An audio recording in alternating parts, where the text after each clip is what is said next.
Hi friends, நம்ம TET exam preparation பார்த்துட்ருக்கோம். இன்றைக்கி என்ன பார்க்க போகிறோம் அப்படின்னா, டெட் பேப்பர் 2க்கான சைக்காலஜி யூனிட் 1 to 10 வந்து ஆல்ரெடி கம்ப்ளீட் பண்ணிட்டோம். ஹேண்ட் ரிட்டன் நோட்ஸ் பிடிஎஃப் ஃபார்மேட்டில் வந்து கொடுத்துருந்தோம். இப்போ வந்து அதை வந்து டைப்பிங் ஃபார்மேட்டுக்கு வந்து சேஞ்ச் பண்ணியிருக்கிறோம். நிறைய பேர் வந்து டைப் பண்ணி கொடுத்தீங்கன்னா நல்லாயிருக்கும், அப்படியே நாங்கள் ஜெராக்ஸ் போட்டு வச்சுக்கலாம், படிக்கிறதுக்கு நல்லாவே ஹெல்ப்ஃபுல்லாக இருக்கும், டைப்பிங் ஃபார்மேட் வந்து நல்லாயிருக்கும் அப்படின்னு சொல்லி கொடுத்துருந்தீங்க. அதனால் என்ன பண்ணியிருந்தோம் அப்படின்னா, டைப் பண்ண கொடுத்துருந்தோம். இப்போ வந்து டைப் பண்ணி எல்லாமே கொடுத்துட்டாங்க. நாங்கள் கரெக்ஷனுமே பார்த்துட்டோம். ஃபுல்லாகவே ஒர்க் முடிஞ்சிருச்சு. இப்போ வந்து நம்ம ஹேண்ட் ரிட்டனில் எப்படி கொடுத்துருந்தோமோ, ஒன் வேர்டு ஃபார்மேட்டில் இருந்துச்சு இல்லையா, அதே அப்படி இதை வந்துட்டு டைப்பிங் ஃபார்மேட்டுக்கு வந்து சேஞ்சஸ் கொடுத்துருக்குறோம். இதுக்கான ப்ரைஸ் அப்படின்னு பார்த்தோம்னா ₹150. ஹேண்ட் ரிட்டன் நோட்ஸ் பிடிஎஃப் ஃபார்மேட்டில் வந்துட்டு நம்ம பார்த்தோம் இல்லையா, ஹேண்ட் ரிட்டனில் எழுதுனது வந்து 120க்கு கொடுத்துருந்தோம். இது வந்து 150க்கு வந்து கொடுக்கலாம் அப்படின்னு சொல்லிட்டு இருக்கிறோம்.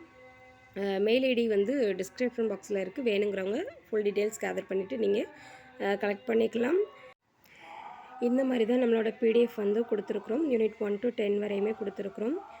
ப்ளஸ் வந்து இதில் என்ன பண்ணியிருக்கிறோம் அப்படின்னா, அடிஷ்னலாக வந்துட்டு நமக்கு வந்து கொடுத்துருப்போம் இல்லையா, ஆத்தர்ஸு சில முக்கியமான கோட்பாடுகள் இருக்கும் இல்லையா, சைக்காலஜியில் எக்ஸாம்ஸில் வந்து அதிகமாக கேட்குறதுக்கு சான்சஸ் உள்ள கோட்பாடுகள்லாம் இருக்கும் இல்லையா, அந்த மாதிரி உள்ள கோட்பாடுகள் பற்றி டீட்டெயில்ஸுமே இதில் ஜாயின் பண்ணி கொடுத்துருக்குறோம். உளவியல் கோட்பாடுகளும் அதை உருவாக்கியவர்களும் அப்படிங்கிற டாபிக் கொடுத்து எந்தெந்த கோட்பாடை வந்து யார் க்ரியேட் பண்ணியிருக்கிறாங்க அப்படிங்கிறது வந்து ஷார்ட்டாக வந்து கொடுத்துருக்குறோம்.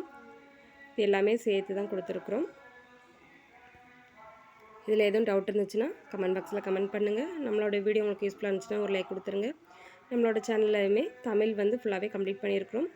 தமிழ் பிடிஎஃப்மே அவைலபிளாக இருக்குது. டெட் பேப்பர் 2க்கு சோசியல் சயின்ஸ் வந்து இப்போ வந்து சைட் பை சைடாக கம்ப்ளீட் பண்ணிக்கிட்டு இருக்கோம். 6th 7th வந்து கம்ப்ளீட் பண்ணியிருக்கிறோம். 8th ஸ்டாண்டர்ட் வந்து ரெஃபர் பண்ணிக்கிட்டு இருக்கோம். ஆனால் மற்ற சப்ஜெக்ட்டுக்கு வந்துட்டு நம்ம ஹேண்ட் ரிட்டனில் தான் அவைலபிளாக இருக்குது. டைப் பண்ண அதையுமே கொடுத்துருக்குறோம். சைடு பை சைடாக ஒவ்வொன்றா ஃபினிஷ் பண்ணிகிட்ருக்கோம். அதையுமே முடிச்சப்புறம் வந்துட்டு உங்கள்கிட்ட ஷேர் பண்ணுறேன். Thank you friends, all the best.